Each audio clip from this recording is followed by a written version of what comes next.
Hello, I'm Susanne Müller-Zantop, CEO and founder of CEO Positions. Hello, I'm Belatrache, managing partner at CEO Positions. Now, we just did 2 days of filming with CEOs, and we drew up a couple of conclusions that we would like to share with you.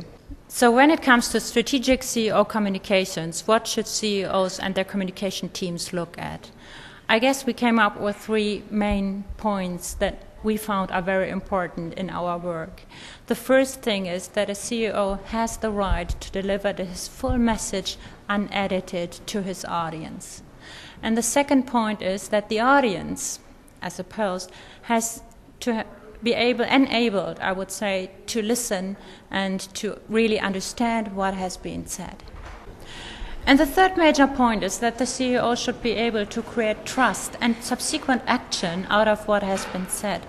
Now, it sounds so easy and simple, but in fact we found out that it is not, and there's a couple of problems hidden, I would say, and you researched that much deeper and found some research that carries the message.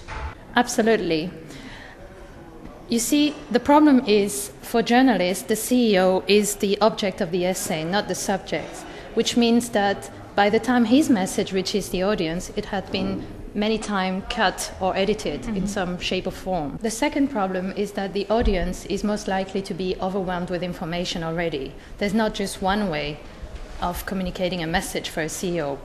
Emails, meetings, press releases are still valid and very heavily used. But communicating your message effectively is something else. For instance, according to a survey conducted by Ternberg International in 2003, only 27% of employees read emails till the end of it. And another survey from Stepstone shows that 25% of employees have no idea what the company's strategy is. Although it has been told many times over, I guess. Yeah. Yes. Yeah. Now, when CEOs can only spend between 21 and 30% of their time in communication with their employees, some of them get full attention and others none at all. Yes. So, what can be done? What are our lessons learned or conclusions out of this?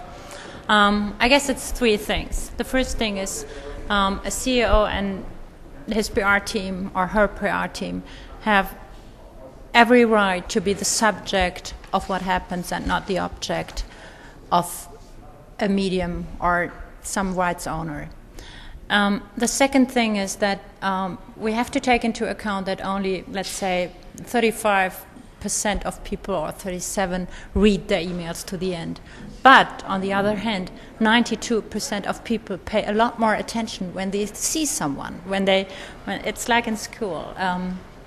You see me, and then it's more likely that you pay attention to what I'm saying.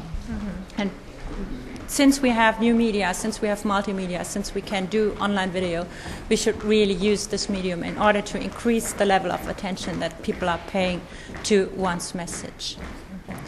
And the third and concluding point is that the moving picture contains body language, which is fantastic because 55% of each message is being transported by body language. So we have an additional helping element here that implants the message much deeper into people's heads, and this is really what we want. Also, body language cannot really lie, so the quest for authenticity is being answered by adding the living picture to what is being said.